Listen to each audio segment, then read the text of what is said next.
The prairie winds howled that evening, carrying dust across the vast golden fields of Kansas. At the edge of a quiet little town lived a girl named Emily Carter, a 16-year-old with long, chestnut brown hair that shimmered like silk when the sun touched it. Her hair wasn't just her beauty, it was her pride, a piece of her late mother's legacy. Emily's mother, before passing away from illness years ago, had told her, "Promise me, Emmy, never be ashamed of who you are. Let your hair grow free like the prairie grass." Emily held on to those words like a treasure. But in her high school, not everyone saw her uniqueness as something beautiful. The town was small, and high school hierarchies were sharp. Emily wasn't rich, and she didn't come from the polished families that owned the banks or the dealerships. Instead, she came from a family that worked the land. Her father, Michael Carter, was quiet and rugged, a man who carried the look of someone who had seen both storms and sunshine. To many, he was just a farmer. Nobody knew much about his past, and he liked it that way. Emily often became the target of whispers, cruel laughter, and sometimes more. A group of girls led by Jessica Miller, the daughter of the town's influential businessman, never missed a chance to humiliate Emily. Jessica was tall, blonde, and carried herself like the queen of the school halls.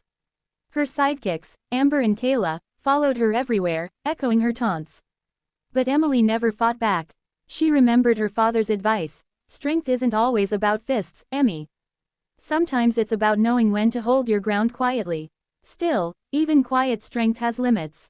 One Friday afternoon, after classes ended, Emily stayed late in the library to finish her history assignment.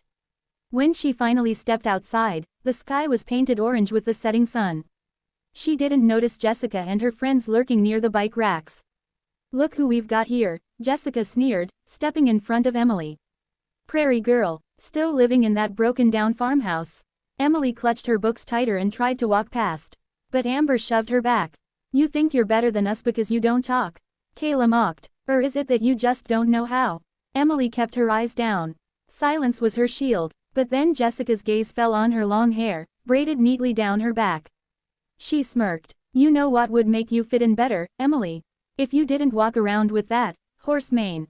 Before Emily could react, Jessica pulled a pair of scissors from her bag. In one swift, cruel motion, she grabbed Emily's braid and snipped. The sound of hair being cut sliced deeper into Emily's soul than the scissors ever could. She gasped, frozen, as the braid fell to the ground. Jessica and her friends burst out laughing, holding up the chopped braid like a trophy. Emily couldn't breathe, her vision blurred with tears. She picked up her books with trembling hands and ran, leaving the laughter echoing behind her. That night, Emily locked herself in her room. She stared at the mirror, at the uneven strands framing her face. The girl looking back at her felt like a stranger. She wanted to scream, but no sound came out. She pressed her hands to her chest, whispering, "Mama, I'm sorry.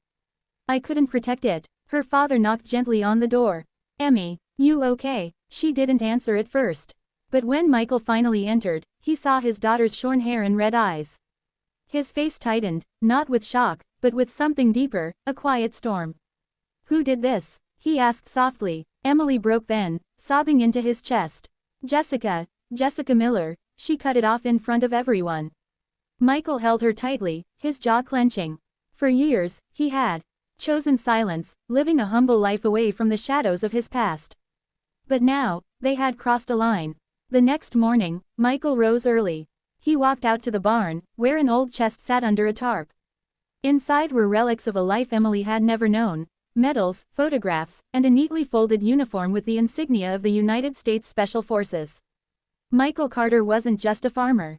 He was a retired Green Beret, a man who had led missions in places most people couldn't point to on a map.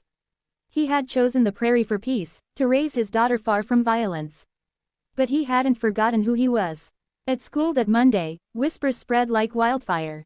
Jessica strutted down the hallway, proud of what she had done. But her confidence shattered when the principal called her, Amber, and Kayla into the office. Sitting across from them was Michael Carter, his presence commanding the room without him saying a word. "Do you think cutting off my daughter's hair makes you powerful?" Michael's voice was calm, but every syllable carried weight. "You don't know me. You don't know where I've been. And you don't know what real strength is." Jessica shifted uncomfortably. For the first time, she had no comeback. Michael didn't threaten. He didn't raise his voice. Instead, he shared a piece of his story: how he had fought for his country, how he had seen cruelty break people, and how he had chosen to protect his daughter by living quietly. "But if you think you can strip her dignity away," he said firmly, "you've made the mistake of underestimating not just her, but me." The principal suspended Jessica and her friends. Their parents were called in, humiliated. But the real punishment came when the town began whispering about who Michael Carter really was. The man they thought was just a farmer was a decorated hero.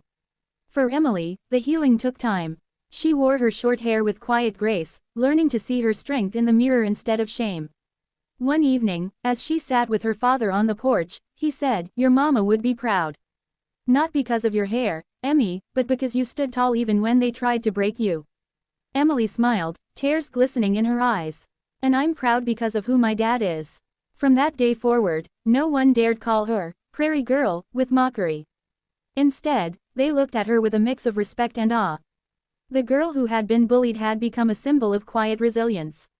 And behind her, always, was the shadow of a man whose past they would never fully understand, but would never again underestimate. Because sometimes, strength is inherited.